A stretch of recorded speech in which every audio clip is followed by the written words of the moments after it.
Stock മാർക്കറ്റിൽ എപ്പോഴും നമ്മൾ കേൾക്കുന്ന ഒരു വാചകമുണ്ട്. ഏ വില രാജാവാണ് എന്ന്. Price is the king. അതെ, എല്ലാവരും പറയുന്ന കാര്യമാണത്. ശരിയാണ്. നമ്മളെല്ലാവരും, ഒരുപക്ഷെ ഈ കേൾക്കുന്ന നിങ്ങളും, സ്ക്രീനിൽ ഇങ്ങനെ പച്ചയും ചുവപ്പും നിറത്തിൽ മാറിക്കൊണ്ടിരിക്കുന്ന ആ വിലയെ മാത്രമായിരിക്കും എപ്പോഴും ശ്രദ്ധിക്കുന്നത്, അല്ലേ? മിക്കവാറും ആളുകൾ അങ്ങനെ തന്നെയാണ് ചെയ്യുന്നത്. എന്നാൽ ഇന്ന് നമ്മുടെ മുന്നിലുള്ള സ്രോതസ്സുകൾ, അതായത് ഈ സോഴ്സുകൾ പരിശോധിക്കുമ്പോൾ വളരെ കൃത്യമായി മനസ്സിലാകുന്ന ഒരു കാര്യമുണ്ട്. വിലയെ മാത്രം വിശ്വസിച്ച് നിക്ഷേപിക്കുന്നത് ഇരുട്ടിൽ ഹെഡ്ലൈറ്റ് ഇല്ലാതെ വണ്ടി ഓടിക്കുന്നത് പോലെ വലിയൊരു അപകടമാണ്. തീർച്ചയായും അതൊരു വലിയ റിസ്ക്കാണ്. അവിടെയാണ് നമ്മുടെ ഇന്നത്തെ ഈ വിശകലനത്തിന്റെ യഥാർത്ഥ നായകന്റെ വരവ്. ഒരു പ്രശസ്തമായ ചൊല്ലുണ്ട്, വില രാജാവായിരിക്കാം, എന്നാൽ വോള്യമാണ് സത്യം.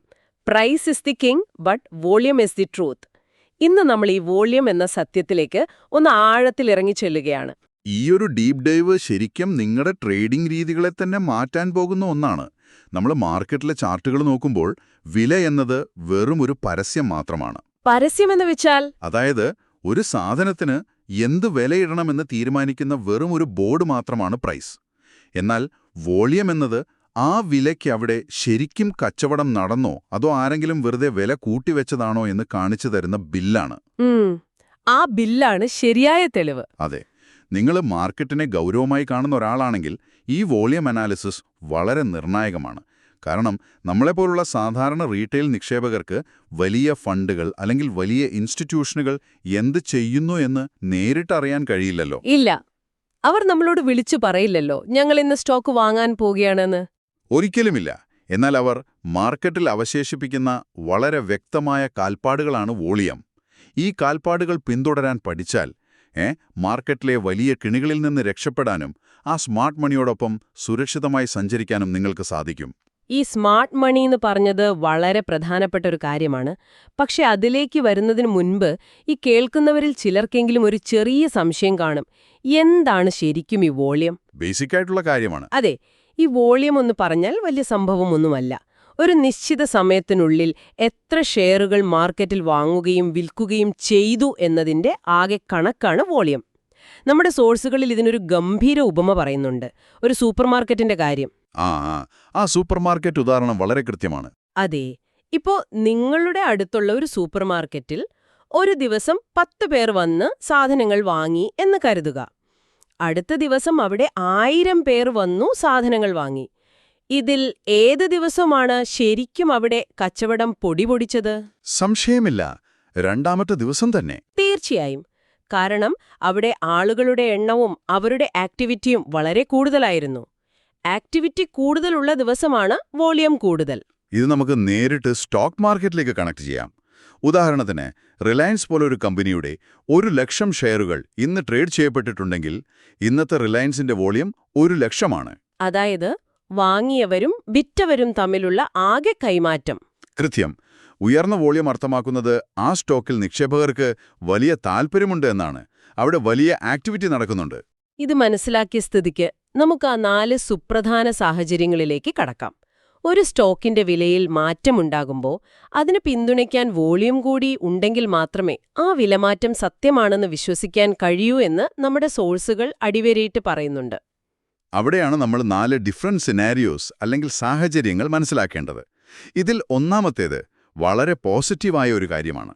അതായത് വില കൂടുന്നു, ഒപ്പം വോളിയവും കൂടുതലാണ്. Price up, high volume. ഇതൊരു വളരെ ശക്തമായ അപ് ട്രെൻഡാണല്ലേ? അതെ, ഏറ്റവും വിശ്വസനീയമായ ഒരു ട്രെൻഡാണിത്. ഇതിനർത്ഥം എന്താണെന്ന് വെച്ചാൽ വെറും സാധാരണക്കാരല്ല അവിടെ വാങ്ങുന്നത്. വലിയ മ്യൂച്വൽ ഫണ്ടുകളും വിദേശ നിക്ഷേപകരുമൊക്കെ വലിയ തോതിൽ ആ സ്റ്റോക്ക് വാങ്ങിക്കൂട്ടുകയാണ്. അതായത് വലിയ സ്രാവുകൾ മാർക്കറ്റിലേക്ക് ഇറങ്ങിയിട്ടുണ്ട്. ശരിയാണ്. നിങ്ങൾക്ക് ധൈര്യമായി ഈ സമയത്ത് ഇതിൽ നിക്ഷേപിക്കാൻ ശ്രമിക്കാം. കാരണം ഡിമാൻഡ് വളരെ സ്ട്രോങ് ആണ്. അവരാ വിലയെ എളുപ്പത്തിൽ താഴേക്ക് വരാൻ അനുവദിക്കില്ല. ഇനി രണ്ടാമത്തെ സാഹചര്യം ഇതിന്റെ നേരെ വിപരീതമാണ്. വില താഴേക്ക് വരുന്നു, ഒപ്പം വോള്യം വളരെ കൂടുതലാണ്. Price down with high volume. ഇത് കാണുമ്പോൾ നമ്മളിൽ പലർക്കും പേടിയാകും. പേടിക്കണം. കാരണം ഇതൊരു വലിയ പാനിക് സെല്ലിംഗ് ആണ്. ആളുകൾ ഭയന്ന് വിറ്റൊഴിവാക്കുകയാണെന്ന് മനസ്സിലാക്കാം, അല്ലേ? അതെ, സ്ട്രോങ് ഡൗൺ ട്രെൻഡാണ് അവിടെ തുടങ്ങുന്നത്. വലിയ നിക്ഷേപകർ അവരുടെ കയ്യിലുള്ള ഷെയറുകൾ മൊത്തമായി വിറ്റ് പുറത്തു കടക്കുകയാണ്. ഈ സമയത്ത് വില കുറവാണല്ലോ, കുറച്ച് വാങ്ങിവെക്കാം എന്ന് കരുതി ആരും ആ സ്റ്റോക്ക് വാങ്ങാൻ നിൽക്കരുത്. ആ വീഴുന്ന കത്തി പിടിക്കാൻ ശ്രമിക്കരുത് എന്ന് പറയുന്നത് ഇതാണ്. കൃത്യമായി പറഞ്ഞാലത് തന്നെ. അങ്ങനെ ചെയ്താൽ വലിയ നഷ്ടമായിരിക്കും സംഭവിക്കുക. ഇനി നമ്മൾ മൂന്നാമത്തെ സാഹചര്യത്തിലേക്ക് വരികയാണ്. എനിക്ക് തോന്നുന്നു നമ്മൾ റീറ്റെയിൽ ട്രേഡർമാർ ഏറ്റവും കൂടുതൽ വഞ്ചിതരാകുന്ന ഒരു കെണി ഇതാണ്. സ്രോതസ്സുകൾ വായിച്ചപ്പോൾ എനിക്കൊരു അഹാ മൊമെന്റ് ഉണ്ടായത് ഇവിടെയാണ്. പ്രൈസ് കൂടുന്നു, പക്ഷെ വോളിയം കുറവാണ് എന്നുള്ള ആ സിനാരിയോ അല്ലേ? അതെ, വില പതുക്കെ പതുക്കെ മുകളിലേക്ക് കയറുന്നുണ്ടാവും. നമ്മൾ നോക്കുമ്പോൾ നല്ലൊരു അപ് ട്രെൻഡാണ്.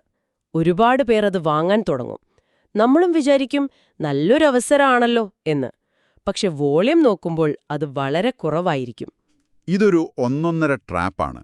വില കയറുന്നുണ്ടെങ്കിലും വലിയ തോതിൽ ആളുകൾക്ക് അതിൽ താൽപ്പര്യമില്ല എന്ന് ആ ചെറിയ വോളിയം നമ്മളോട് വിളിച്ചു പറയുന്നുണ്ട്. എന്നുവെച്ചാൽ ഇൻസ്റ്റിറ്റ്യൂഷണൽ പ്ലേയേഴ്സ് അവിടെയില്ല. ഇല്ല, കുറച്ച് സാധാരണക്കാർ തമ്മിൽ അങ്ങോട്ടും ഇങ്ങോട്ടും ട്രേഡ് ചെയ്യുമ്പോൾ ഉണ്ടാകുന്ന ഒരു ചെറിയ കയറ്റം മാത്രമാണത്. അടിത്തറയില്ലാത്തൊരു കെട്ടിടം പോലെയാണിത്. എപ്പോൾ വേണമെങ്കിലും വില താഴേക്ക് കൂപ്പുകുത്താം. വളരെ സൂക്ഷിക്കണം ഈയൊരു പാറ്റേൺ കണ്ടാൽ. അപ്പോൾ വില കയറുന്നത് കണ്ടാൽ ഉടനെ അതിൽ ചാടി വീഴരുത്. ഇന്ധനമുണ്ടോയെന്ന് നോക്കണം. ഇനി അവസാനത്തെ നാലാമത്തെ സാഹചര്യം. വില കുറയുന്നു, എന്നാൽ വോളിയം വളരെ കുറവാണ്. Price down, low volume. ഇവിടെയാണ് പലർക്കും തെറ്റുപറ്റുന്നത്. വില താഴേക്ക് വരുന്നത് കാണുമ്പോൾ എല്ലാവരും വിചാരിക്കും ഇത് വലിയൊരു തകർച്ചയാണെന്ന്. പക്ഷേ വോളിയം കുറവായതിനാൽ ഇതൊരു വലിയ തകർച്ചയല്ല. പിന്നെന്താണത്? വെറുമൊരു കറക്ഷൻ. അതെ, ഇത് വെറും ഒരു താൽക്കാലിക വീഴ്ച അല്ലെങ്കിൽ പുൾ ബാക്ക് മാത്രമാണ്. വലിയ ഫണ്ടുകൾ ആരും അവരുടെ ഷെയറുകൾ വിൽക്കുന്നില്ല. ചെറിയ റീറ്റെയിൽ ട്രേഡർമാർ ലാഭമെടുക്കുമ്പോഴുണ്ടാകുന്ന ചെറിയൊരു ഇറക്കം മാത്രം. അപ്പോൾ നമ്മൾ പലപ്പോഴും കേൾക്കുന്ന ആ ബൈ ഓൺ ഡിപ്സ് എന്ന സ്ട്രാറ്റജി ഇവിടെയാണ് ഉപയോഗിക്കേണ്ടത്, അല്ലേ? തീർച്ചയായും. ഇവിടെ പേടിക്കേണ്ടതില്ല. നല്ല കമ്പനികളാണെങ്കിൽ ഇത്തരം ലോ വോളിയം പുൾബാക്കുകൾ വാങ്ങാനുള്ള മികച്ച അവസരങ്ങളാണ്. ശരിക്കും ഈ 4 സാഹചര്യങ്ങൾ മനസ്സിലാക്കുന്നത് തന്നെ ഒരു വലിയ ഗെയിം ചേഞ്ചറാണ്. ഇനി നമുക്ക് ഇതിന്റെ പ്രായോഗിക ഉപയോഗത്തിലേക്ക് വരാം. ഈ സിദ്ധാന്തങ്ങളെ നമ്മൾ എങ്ങനെയാണ് റിയൽ ടൈം ചാർട്ടിൽ നോക്കുക? അത് വളരെ എളുപ്പമാണ്. നിങ്ങൾ സിറോധ എങ്കിൽ ഗ്രോ, അപ്സ്റ്റോക്സ് പോലെയുള്ള ഏത് ട്രേഡിംഗ് പ്ലാറ്റ്ഫോമുകൾ എടുത്താലും ചാർട്ടിന് ഏറ്റവും താഴെ കാണുന്ന ചെറിയ ബാറുകളാണ് വോളിയം ബാറുകൾ. അവിടെ പച്ചയും ചുവപ്പും നിറത്തിലുള്ള ബാറുകൾ കാണാം. ഈ നിറങ്ങൾ എന്താണ് അർത്ഥമാക്കുന്നത്? വലിയ പച്ച ബാറുണ്ടെങ്കിൽ അത് കൂടുതൽ ആളുകൾ വാങ്ങാൻ ശ്രമിക്കുന്നതിന്റെ, അതായത് ബൈയിങ് പ്രഷർ ഉള്ളതിന്റെ ലക്ഷണമാണ്. ആ ദിവസം വില മുകളിലേക്കാണ് പോയത്. അപ്പോ ചുവപ്പ് ബാർ വലുതാണെങ്കിലോ? അതിനർത്ഥം അവിടെ സെല്ലിംഗ് പ്രഷർ കൂടുതലാണെന്നാണ്. കൂടുതൽ പേർ വിൽക്കാൻ ശ്രമിക്കുന്നു. വില താഴേക്ക് പോയെന്ന് മനസ്സിലാക്കാം. ഞാൻ ശ്രദ്ധിച്ചിട്ടുള്ളൊരു കാര്യം, ഈ ബ്രേക്കൌട്ട് ട്രേഡിംഗ് ചെയ്യുമ്പോഴാണ് വോളിയം ഏറ്റവും കൂടുതൽ നോക്കേണ്ടതെന്നാണ്. 100% ശരിയാണ്.